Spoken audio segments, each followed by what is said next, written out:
22-35 neçədir? 22-35. Baxın. Aferin Eldəniz. 22-35. 22-35. Aha.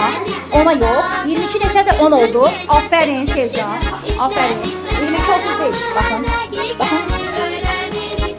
Yox. 22-35. Bax burada. 22 oldu. 11'e qalmış. Baxaq. 11'e qalıb. Aferin. 11'e neçə dəqiqə qaldı 22-35'də?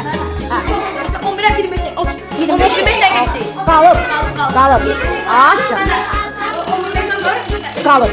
Qalıb. Aşağı. İşləmiş 5'e kim olur? 6'da yarısı olur. 6'dan o tərəfə 7'də 25 dəqiqə qalır. Başa düşdük. 11 tamamdır. 11 tamamdır. Yox, 11 deyil. Tamam. Yox, 2'nin üstündə olmur. Balaca əqrəb. Neçədə olur? Aha, saha. Balaca 11. Əqrəb. 11'in böyük isə 12'nin üstündə. Aferin Gürkan. Xədicə. Baxın, baxın Sevcan. Aferin. Baxın Ercan. Aferin. Baxın. 11 seçim elə o yaşlı ona görə 11. Baxın. Aferin bizə 11. Baxın Gürkan. Aferin 11. Baxın Xədicə. 11 tamam. Aferin. Baxın Eldəniz. 11 tamam. Aferin.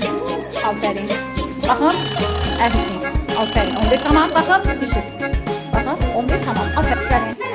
Saatlarda. 8'in yarısı. Aha. Aha. 8'in yarısı.